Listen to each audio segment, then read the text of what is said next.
Bapak, Ibu, Saudara-saudari, dan anak-anak yang terkasih, hari ini kita bersama memasuki persekutuan doa menanti Roh Kudus, dan hari ini bertepatan dengan hari kenaikan Tuhan Yesus ke surga. Kita memasuki hari yang pertama. Untuk itu marilah kita mempersiapkan hati kita, sekalipun tadi kita sudah beribadah bersama mengingat karya Tuhan. Dia naik ke surga untuk menyediakan tempat bagi kita. Dan malam hari ini mari kita mengarahkan hati kita untuk kita menanti curahan Roh Kudus memenuhi kehidupan kita, menuntun langkah kita, dan mengubahkan kita untuk kita layak disebut sebagai anak-anaknya. Mari kita berdoa. Ya Roh Kudus, hadirlah dalam persekutuan doa menanti Roh Kudus hari yang pertama ini. Penuhilah kami, urapilah kami, mampukanlah kami untuk menjadi anak-anak-Mu yang taat, berani menghadapi kehidupan, apapun situasi zaman yang saat ini tengah kami gumuli.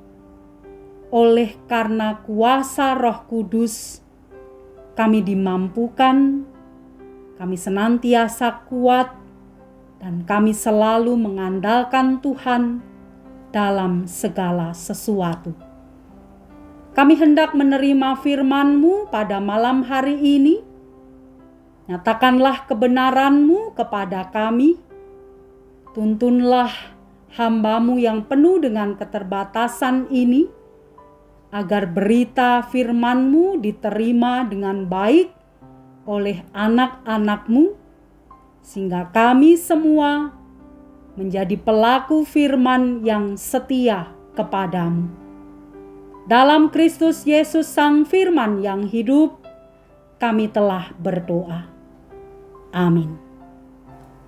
Bapak, Ibu, Saudara-saudari, dan anak-anak yang terkasih di dalam Tuhan Yesus Kristus, malam hari ini dalam persekutuan doa menanti Roh Kudus hari yang pertama, kita akan bersama membaca firman Tuhan yang dinyatakan di dalam Kisah Para Rasul 10, ayat yang pertama sampai dengan ayat yang ke-10, dilanjutkan ayat 28 sampai dengan ayat 29.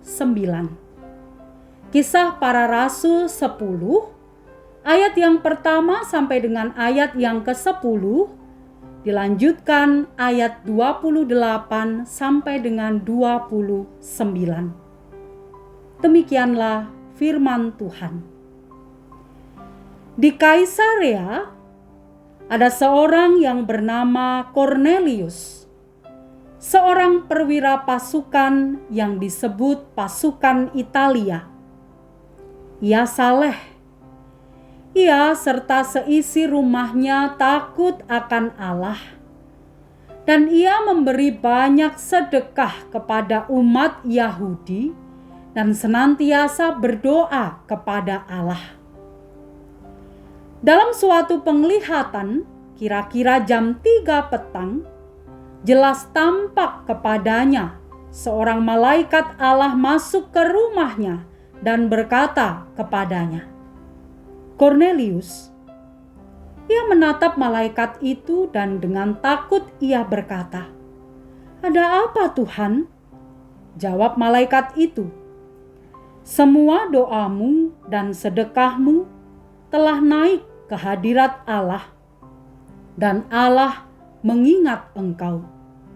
Dan sekarang, suruhlah beberapa orang ke Yope untuk menjemput seorang yang bernama Simon dan yang disebut Petrus.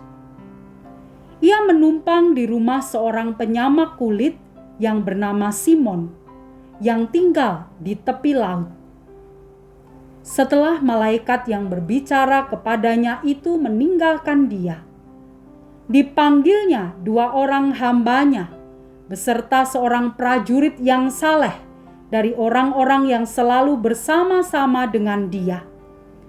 Dan sesudah ia menjelaskan segala sesuatu kepada mereka, ia menyuruh mereka ke Yope. Keesokan harinya, ketika ketiga orang itu berada dalam perjalanan dan sudah dekat kota Yope, kira-kira pukul 12:30 hari, naiklah Petrus ke atas rumah untuk berdoa. Ia merasa lapar dan ingin makan. Tetapi sementara makanan disediakan, tiba-tiba rohnya diliputi kuasa ilahi. Ayat 28 sampai dengan 29. Ia berkata kepada mereka, "Kamu tahu betapa kerasnya larangan bagi seorang Yahudi untuk bergaul dengan orang-orang yang bukan Yahudi atau masuk ke rumah mereka.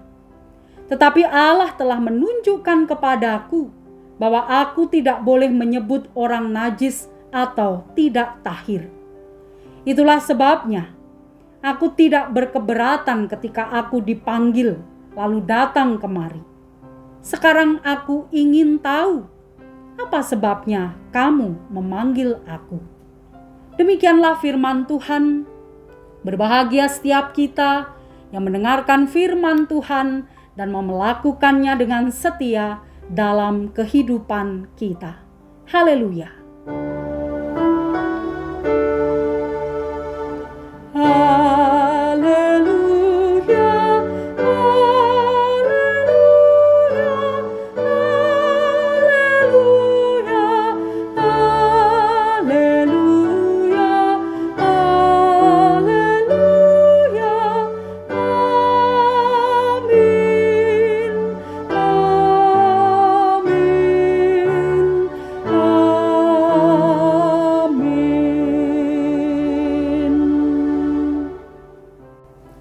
Bapak, Ibu, saudara-saudari, dan anak-anak yang terkasih di dalam Tuhan Yesus Kristus, memasuki persekutuan doa menanti Roh Kudus di hari yang pertama ini, dan sekaligus pada hari ini kita bersama dengan umat Tuhan di seluruh penjuru dunia memperingati kenaikan Tuhan Yesus ke surga.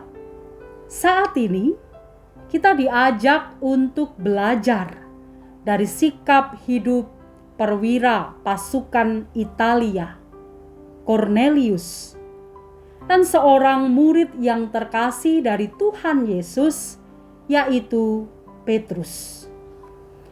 Apa istimewanya mereka berdua? Mereka berdua adalah seorang yang saleh, takut akan Tuhan.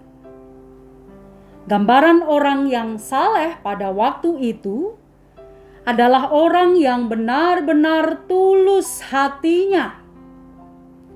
Orang yang benar-benar melakukan setiap pekerjaannya dengan ikhlas, tanpa pamrih. Orang yang benar-benar taat, takut, berbakti kepada Tuhan. Dan hal itu ditunjukkan melalui sikap, tutur kata, juga bagaimana mereka memperlakukan orang lain. Kisah para rasul pun mencatat apa yang dilakukan oleh Cornelius, perwira pasukan Italia itu. Dia orang yang sangat dermawan, suka berbagi kepada orang-orang yang membutuhkan. Orang yang saleh, orang yang tulus hati, jauh dari kamuflase atau sikap hidup yang dipenuhi dengan kepura-puraan. Dan mereka melakukan itu semua bukan untuk mendapatkan pujian, bukan untuk pamer tentang kebajikan ataupun kebaikan, bukan pula untuk mendapatkan pengakuan atau penghargaan. Sikap tulus apa adanya itu juga yang ada di dalam hatinya. Antara hati, antara perbuatan sama. Jika ia mengatakan iya, jika tidak mengatakan tidak, benar dikatakan benar dan salah dikatakan salah.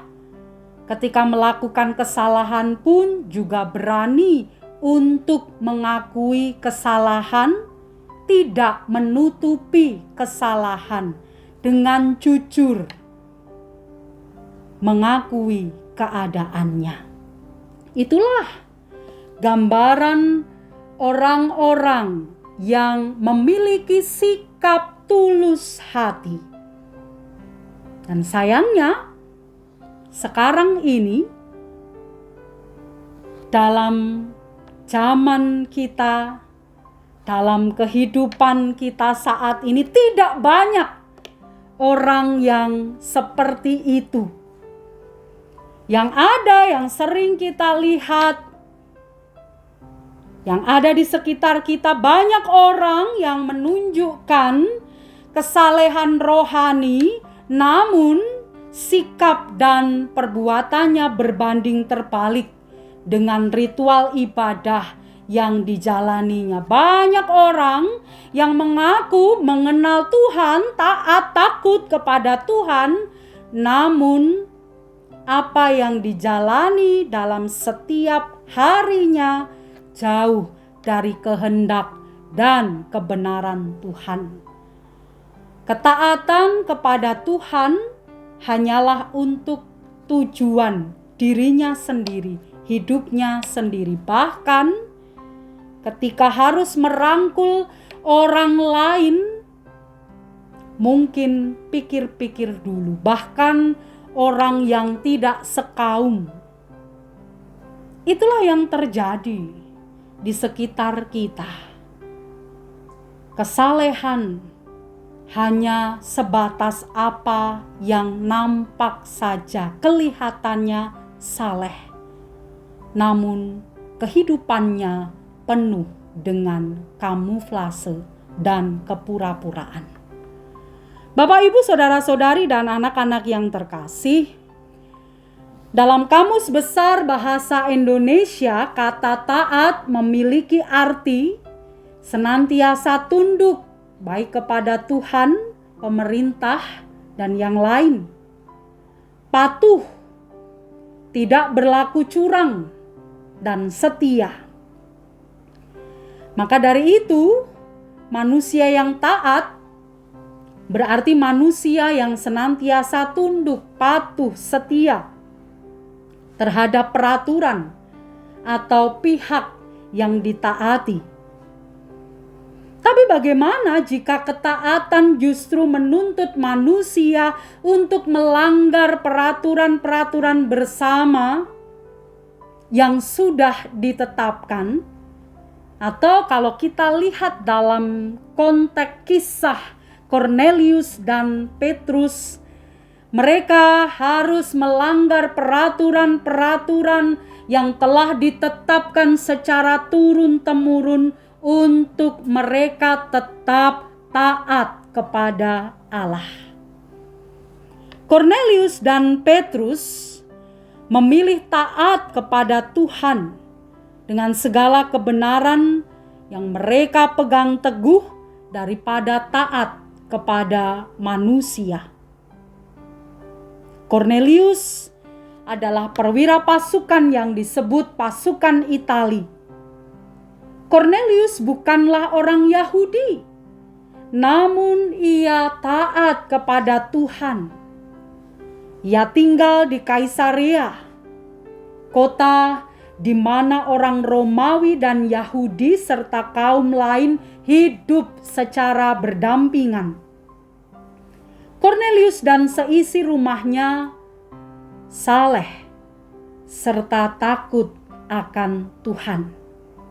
Bahkan ia beserta keluarganya rajin beribadah. Dan buah dari ibadahnya itu dia selalu berbuat baik kepada orang lain, termasuk juga orang Yahudi, siapapun yang layak untuk diberi pertolongan. Sikap Kornelius itu tentu saja berbeda dengan orang-orang sebangsanya yang memuja dewa-dewi. Ia pun memiliki gaya hidup yang berbeda dengan kaum Romawi pada umumnya. Kedisiplinannya dalam beribadah dan kebaikan hati Kornelius dalam catatan Lukas yang ditulis dalam kisah para rasul diperhatikan oleh Tuhan. Hingga pada suatu hari, pada jam ke-9, jam doa yang ketiga, menurut tata ibadah orang Yahudi, yakni jam 3 siang, malaikat Tuhan datang kepada Kornelius. Ini adalah suatu pengalaman spiritual yang luar biasa. Bahkan belum tentu dialami oleh orang-orang Yahudi atau rabi-rabi Yahudi yang saleh, taat kepada Tuhan. Namun Kornelius dipilih dan mengalaminya.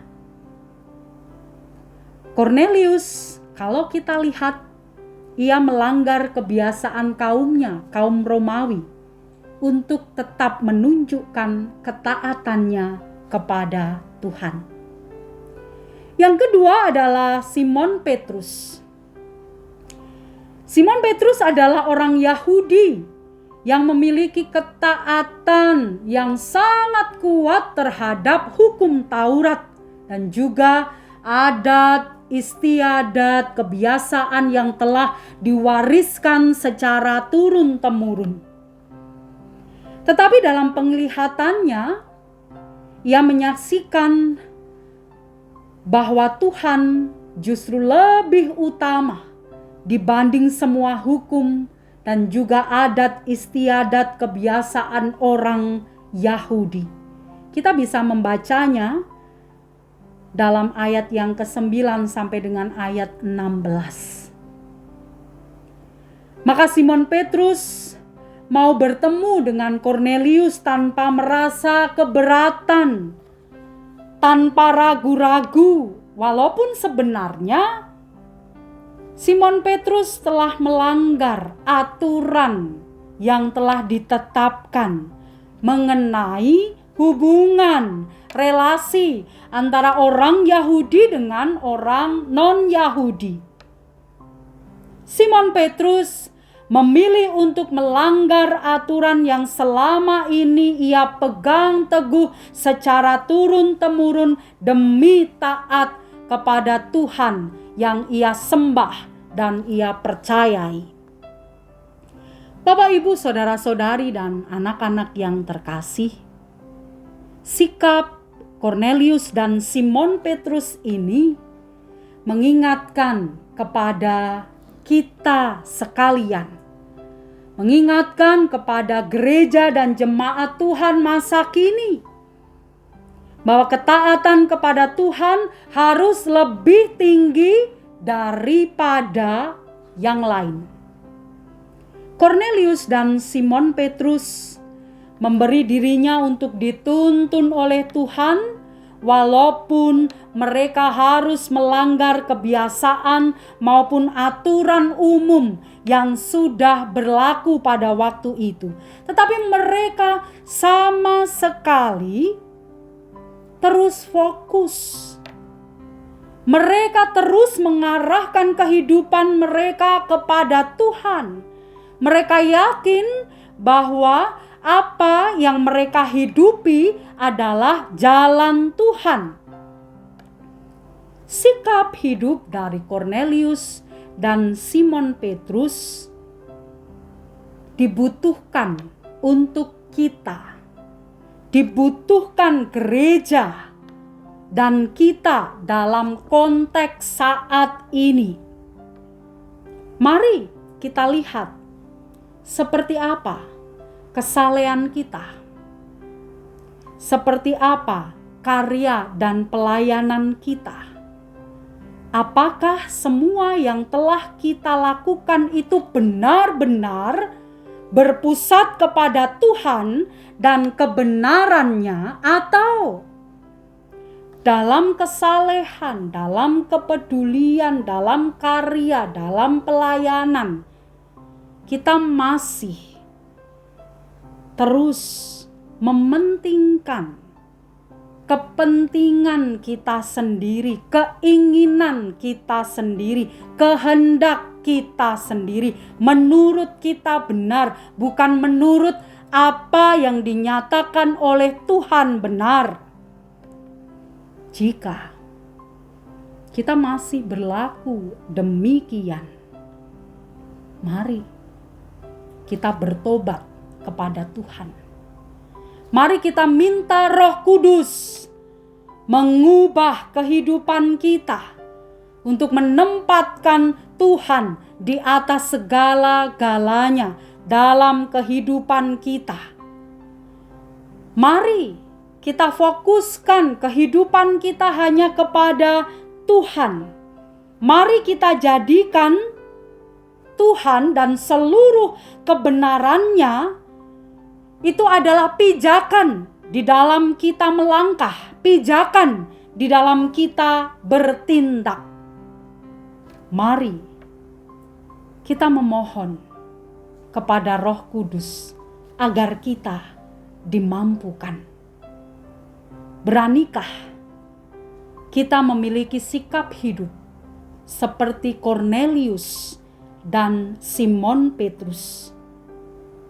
Kiranya Roh Kudus memampukan kita. Amin. Bapak, Ibu, saudara-saudari, dan anak-anak yang terkasih di dalam Tuhan Yesus Kristus, marilah kita hayati firman Tuhan yang telah kita terima di dalam saat hening.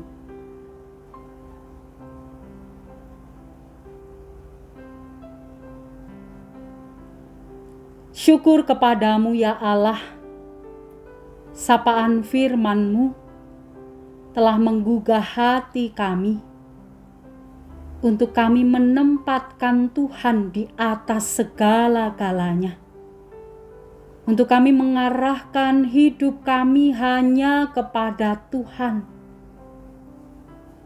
Untuk kami menempatkan Tuhan dengan seluruh kebenarannya sebagai pijakan kehidupan kami. Tuhan, Roh Kudus kiranya mampukan kami.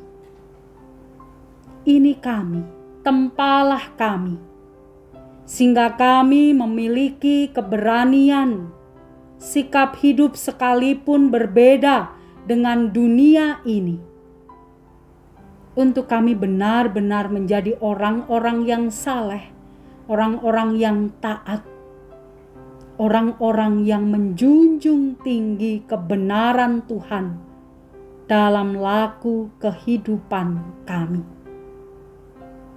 Kami menyerahkan kehidupan kami, hari pertama di mana kami menanti Roh Kudus. Ya Roh Kudus, penuhilah kehidupan kami. Ya Roh Kudus, ubahkanlah hati kami.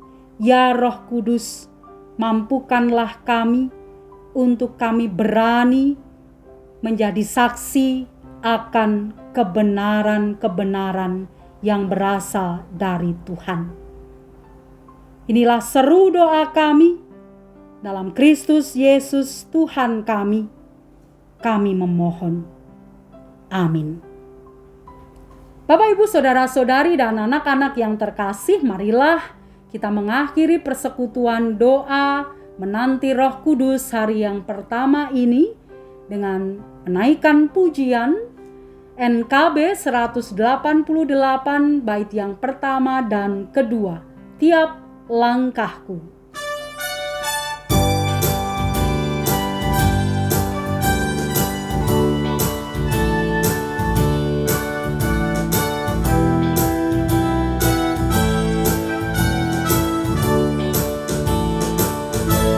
Tiap langkahku diatur oleh Tuhan, dan tangan kasih-Nya memimpinku.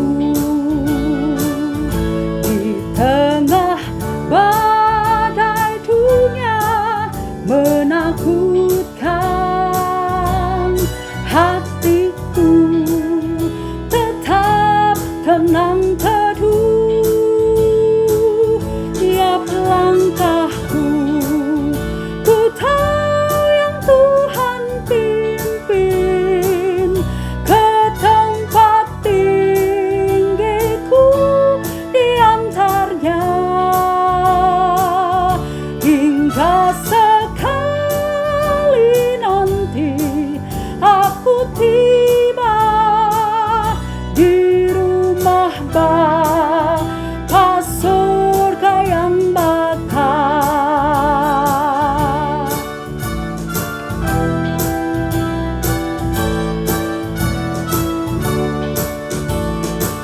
Di waktu imanku mulai goyah, dan bila jalanku hampir sesat,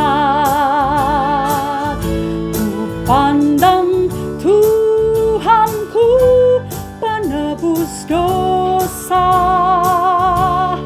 Ku teguh sebab Dia dekat. Tiap langkahku ku tahu yang Tuhan pimpin ke tempat tinggiku, diantarnya hingga sekali nanti aku tiba di rumah Bapa surga yang bakal. Hingga sekali nanti aku tiba di rumah Bapa surga yang bakal. Di rumah Bapa surga yang bakal.